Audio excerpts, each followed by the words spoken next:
कागदोपत्री हिरवाई दाट, प्रत्यक्षात ओसाड माळ रानाचा थाट.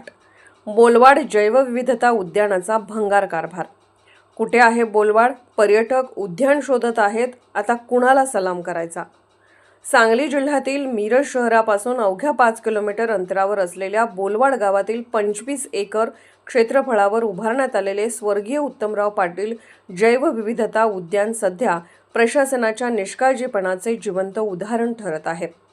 पर्यावरण संवर्धनाचा संदेश देण्यासाठी उभारण्यात आलेले हे उद्यान आज भग्न अवस्थेत असून हे उद्यान आहे की ओसाड माळरान असा संतप्त सवाल पर्यटकांकडून उपस्थित केला जात आहे.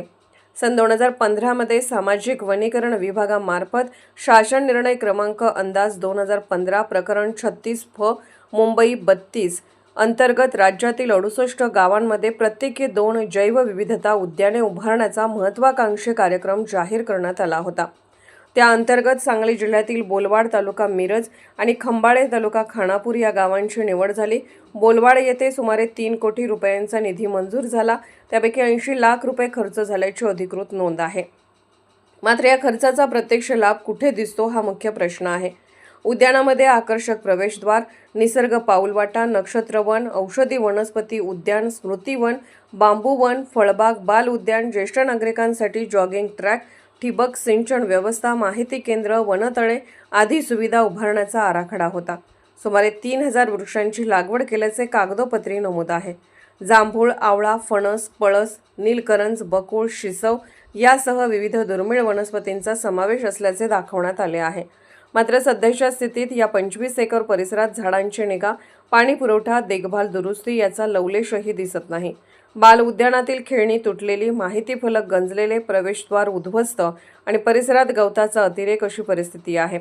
2020 पासून पर्यटकांसाठी खुले करण्याचे आदेश असतानाही प्रत्यक्ष उद्यानाचा वापर होत नाही. 2023 नंतर सामाजिक वनीकरण विभागाने देखभाल जबाबदारी ग्रामपंचायतीकडे हस्तांतरित केल्याचे सांगितले जाते. मात्र त्यानंतर ग्रामपंचायतीने कोणती देखभाल केली, पुन्हा निधी मिळाला का आणि मिळाला असेल तर तो कुठे खर्च झाला याबाबत प्रशासन मौन बाळगून आहे. वाढते शहरीकरण, प्रदूषण आणि हरित क्षेत्राचा ऱ्हास याला उत्तर म्हणून जैवविविधता उद्यानाची संकल्पना पुढे आली. नागरिकांमध्ये पर्यावरण संवर्धनाची जाणीव निर्माण करणे, दुर्मिळ वनस्पतींचे जतन करणे, विद्यार्थ्यांसाठी अभ्यास केंद्र उभारणे हा मूळ उद्देश होता. मात्र बोलवाडचे वास्तव पाहता हा संपूर्ण प्रकल्प कागदोपत्री हरितक्रांती ठरत असल्याची टीका होत आहे. प्रशासन, सामाजिक वनीकरण विभाग, संबंधित लोकप्रतिनिधी आणि ग्रामपंचायत यांनी तात्काळ संयुक्त पाहणी करून खर्चाचा सविस्तर लेखाजोखा सार्वजनिक करावा, दोषींवर जबाबदारी निश्चित करावी आणि उद्यानाचे पुनरुज्जीवन करावे अशी मागणी नागरिकांकडून होत आहे.